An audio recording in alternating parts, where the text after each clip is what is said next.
What's up, guys? We just gotta get right in because this show is crazy. I mean, like, we're talking Watchmen. We're talking episode 7. We've got 2 left after this one. So things are just really just. There's a lot of reveals in this one. There's a lot of, like, reveals that you're like, I don't really, there's some reveals you're like, I don't know, what? And there's some reveals that are like, dang. Angela wakes up, Regina King, just, you know what, just quick shout out again to Regina King for just killing it. You know, if you would have told me, I don't know when the movie came out, that the mom and daddy daycare was going to just be killing it, like 15, 16 years later, she was killing it back then, but I would say, we'll see. Well, what do you mean killing it? But she's just on fire. She wakes up. She's went through that memory trip.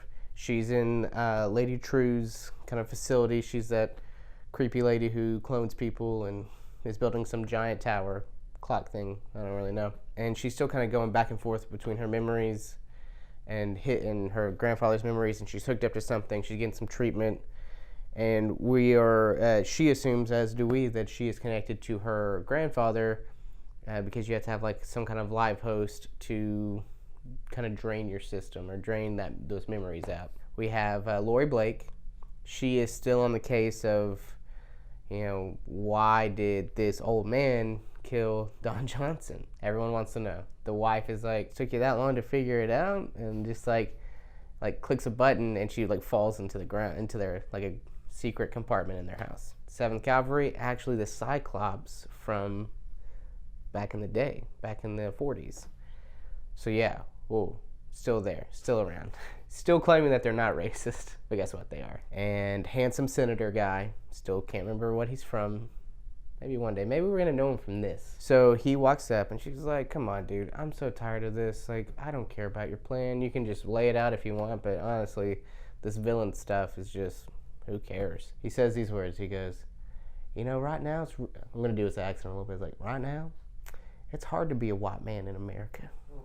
Yeah, right? Right? Same reaction, like, oh, okay.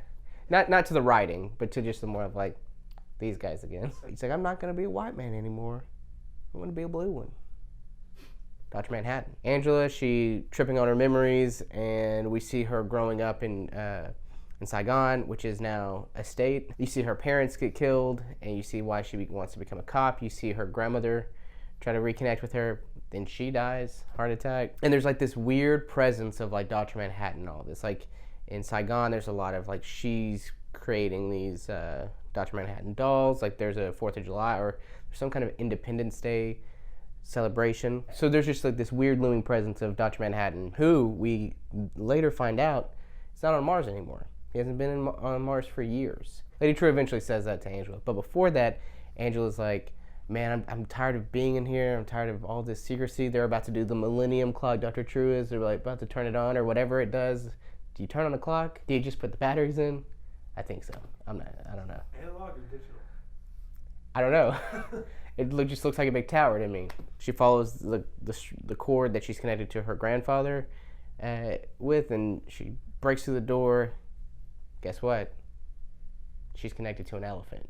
This show is bonkers. Lady True shows up. She kind of says, hey, you know what? The 7th Cavalry, they are the Cyclops. Your grandfather told me all this. And you know what else he told me? He told me Dr. Manhattan, he hasn't been on Mars for years.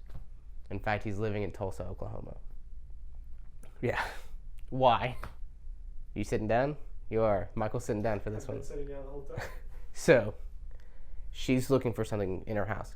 And her husband, Cal, he's like, what's going on? He had an accident apparently back in the day, and he has full amnesia. Which apparently is not a thing, full amnesia. That's what Lady True says. I'm not sure.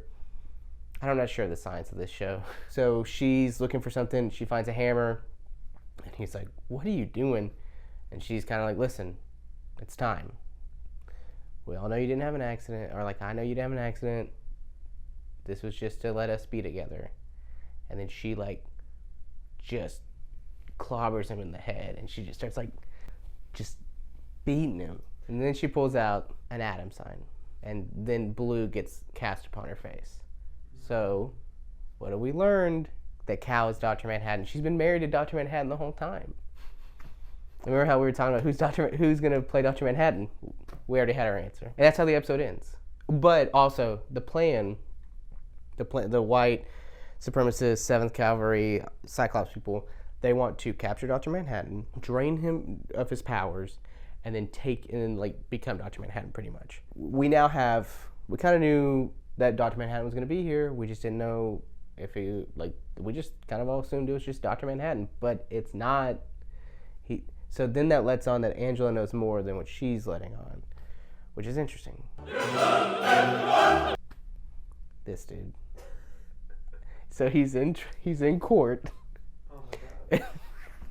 Old-timey English court with they all have the judge has a wig and the prosecutor has a wig, and the jury and everyone they're his servants, just the clones of them. Prosecution gives closing arguments and then rests its case.